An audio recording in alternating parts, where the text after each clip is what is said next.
Dear student, welcome to my YouTube channel. आज हम लाए हैं आपके लिए important theorems of class 9th chapter number circle. अगर इस चैप्टर में आपने सर्कल के थ्योरम्स को पढ़ लिया means backbone of the circle को पढ़ लिया आपने, इसके बाद में आपको कोई भी समस्या आने वाली नहीं है। ओके, तो लेट्स स्टार्ट। यस, तो थ्योरम नंबर 9.1 लेट्स स्टार्ट। देखिए, equal chords of a circle subtend equal angles at the centre. Okay, theorem ये क्या बोलती है आपकी, equal chords of a circle, just wait. जैसे सपोज दैट ये एक सर्कल है आपका, ये एक सर्कल है और circle equal cards, you know cards क्या होती हैं, किसी भी सर्कल के दो लाइंस ड्रा कर लें जो सर्कल के अंदर हो और इन्हीं को कार्ड्स बोला जाता है। Let this A B chords and this C D, this A B and this C D, centre is O. And what is the theorem 9.1?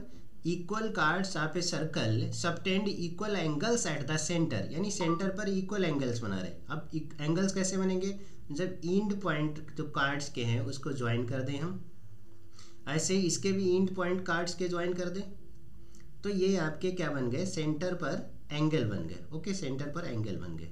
यानी कि अगर if according to theorem, if आपका ये कार्ड्स जो A B है वो किसके equal है, सी डी के, तो then it will be equal to means angle, then angle A O B always should be equal to angle C O T.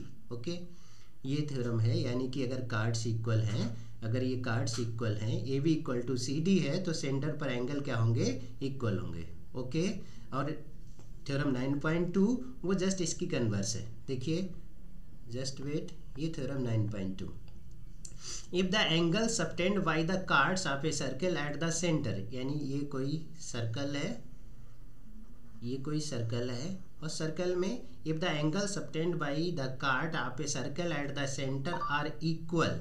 Okay, जैसे दो कोई सेम द डायग्राम की तरह हमने कोई दो कार्ड्स, इक्वल कार्ड्स ले ली। Let's say name is A and B and C and D.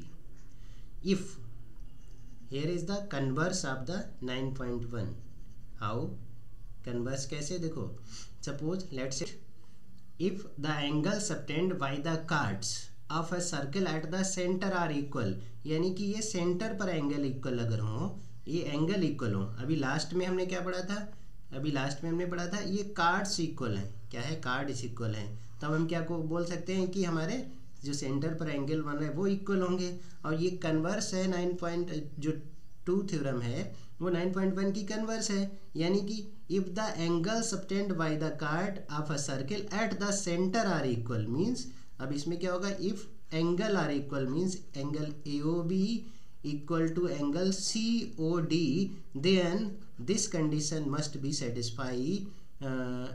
Angle are equal, it means A B equal to C D. Okay, यानी कि अगर एंगल इक्वल होंगे तो उसकी कार्ड्स इक्वल होंगी, और अगर कार्ड्स इक्वल होंगे तो एंगल इक्वल होंगी। ये देखिए एक थ्योरम्स है, ये हर क्वेश्चन में, सर्कल के हर क्वेश्चन में कोई ना कोई थ्योरम्स लगती है।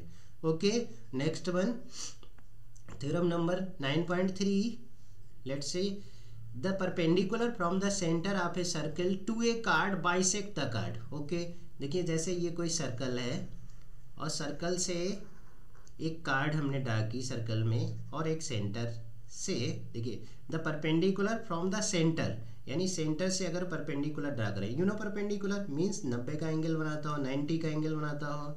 Let's say the perpendicular O M. Okay, so the perpendicular from the centre of a circle to a chord bisect the chord, यानी कि अगर ये परपेंडिकुलर है सेंटर से, तो ये हमेशा कार्ड को क्या करेगा, बाइसेक्ट करेगा। ये भी क्या है, कार्ड है, ओ एम क्या है, परपेंडिकुलर है। तो this is the theorem, if OM is the perpendicular on AB, then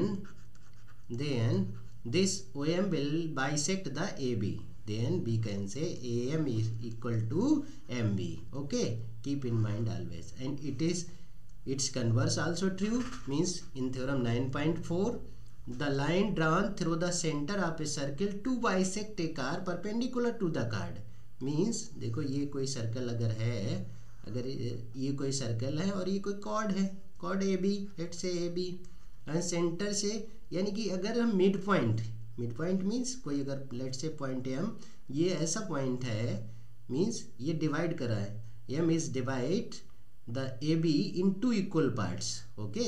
if A B equal to A B, sorry not AB, if this AM equal to MB, it means M is the midpoint and the line joining the main point will be the perpendicular on the chords, okay. The line drawn through the center of a circle to bisect the chord, bisect the chord मतलब midpoint से join करने वाली line perpendicular को chord, यानी chord पर क्या होती है, perpendicular होती है, okay. These are 4 theorems, 2 main and 2 converse, okay.